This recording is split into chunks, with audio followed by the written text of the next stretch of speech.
ఈ mother's day కి CMR legacy of జ్యువెలరీలో అన్ని గోల్డ్ బ్యాంగిల్స్ పై ఫ్లాట్ 50% ఆఫ్ ఆన్ విఏ ఇంకా zero making charges May 15th వరకు మాత్రమే. అల్లాడిపోతున్న ప్రజలకు చల్లటి కబురందించింది భారత వాతావరణ శాఖ. నైరుతి రుతుపవనాలు ఈ నెల 26న కేరళంలో ప్రవేశించే అవకాశం ఉందని అంచనా వేసింది. మే 26న రుతుపవనాలు వచ్చే అవకాశం ఉన్నప్పటికీ వాతావరణ పరిస్థితుల దృష్ట్యా దీనికి 4 రోజులు అటూ ఇటుగా అంటే ఈ నెల 22 నుంచి 30 మధ్య రుతుపవనాలు తాకే అవకాశం ఉండొచ్చని ఐఎండీ వివరించింది. సాధారణంగా కేరళంలో రుతుపవనాలు జూన్ 1 నాటికి ప్రవేశిస్తుంటాయి. అక్కడి నుంచి ఉత్తరం వైపుకు విస్తరిస్తూ దేశంలోని మిగిలిన ప్రాంతాలకు చేరుతాయి. కేరళంలో రుతుపవనాల ప్రవేశం ద్వారా దేశంలో జూన్ నుంచి సెప్టెంబర్ వరకు కొనసాగే వర్షాకాలం అధికారికంగా ప్రారంభమవుతుంది. రుతుపవనాల రాకపై క్లారిటీ రావడంతో దేశవ్యాప్తంగా అన్నదాతలు ఖరీఫ్ సాగు పనులకు సిద్ధమవుతున్నారు. గత ఏడాది రుతుపవనాలు మే 24న ప్రవేశించినట్టుగా ఆ శాఖ వెల్లడించింది. రాబోతున్న 24 గంటల్లో దక్షిణ బంగాళాఖాతం, అండమాన్ నికోబార్ దీవుల ప్రాంతాల్లోకి రుతుపవనాలు విస్తరించేందుకు వాతావరణ పరిస్థితులు అనుకూలంగా ఉన్నాయని కూడా వాతావరణ శాఖ చెబుతోంది. భారత ప్రధాన భూభాగంలోకి నైరుతి రుతుపవనాల విస్తరణ అనేది కేరళంలో వాటి ఆగమనంతో గుర్తిస్తూ ఉంటాం. ఇక వేడి పొడి వాతావరణం నుంచి వర్షాకాలంలోకి జరిగే మార్పును సూచించే ఒక ముఖ్యమైన సూచిక ఇది.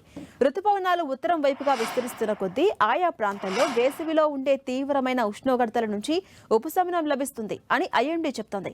ఈ ఏడాది రుతుపవన కాలంలో భారతదేశంలో సాధారణ స్థాయి కంటే తక్కువ వర్షపాతం నమోదయ్యే అవకాశం ఉందని ఐఎండీ తెలిపింది. దేశంలో తక్కువ వర్షపాతానికి కారణమయ్యే ఎల్ నీనో పరిస్థితులు ఏర్పడమే దీనికి కారణం కావచ్చని ఐఎండీ అభిప్రాయపడింది. రుతుపవన కాలాల్లో దేశంలో సాధారణంగా సుమారు 80 సెంటీమీటర్ల వర్షపాతం రికార్డయ్యే అవకాశం ఉంటుంది. ఈ రుతుపవన కాలానికి సంబంధించి దీర్ఘకాలిక సగటు 87 సెంటీమీటర్స్ గా ఉంది. దేశ వ్యవసాయ ఆధారిత ఆర్థిక వ్యవస్థకు జీవనాడిగా నైరుతి రుతుపవనాలను పిలుస్తుంటారు. 4 నెలల పాటు సాగే ఈ రుతుపవన కాలం దేశానికి లభించే వార్షిక వర్షపాతంలో దాదాపు 70% అందిస్తుంది. వ్యవసాయానికి, పంటలకు, మొత్తంగా దేశ ఆర్థిక వ్యవస్థకు, అలాగే జలాశయాలు, భూగర్భ జలాలను తిరిగి నింపేందుకు ఇది అత్యంత కీలకం. మన దేశంలో 50% పైగా నికర సాగు భూమికి ఇప్పటికీ వర్షపాతమే ప్రధాన ఆధారం. దేశం మొత్తం వ్యవసాయ ఉత్పత్తిలో ఈ సాగు భూమి నుంచి ఏకంగా 40% దిగుబడి వస్తుంది. అందుకే భారత ఆహార భద్రత, ఆర్థిక స్థిరత్వంలో నైరుతి రుతుపవనాలు కీలక పాత్రను పోషిస్తాయి. ఇక దేశ వ్యవసాయ రంగానికి కీలకమైన నైరుతి రుతుపవనాలపై ఎల్ నీనో ప్రభావం పడబోతుందని ఇప్పటికే భారత వాతావరణ శాఖ వెల్లడించింది.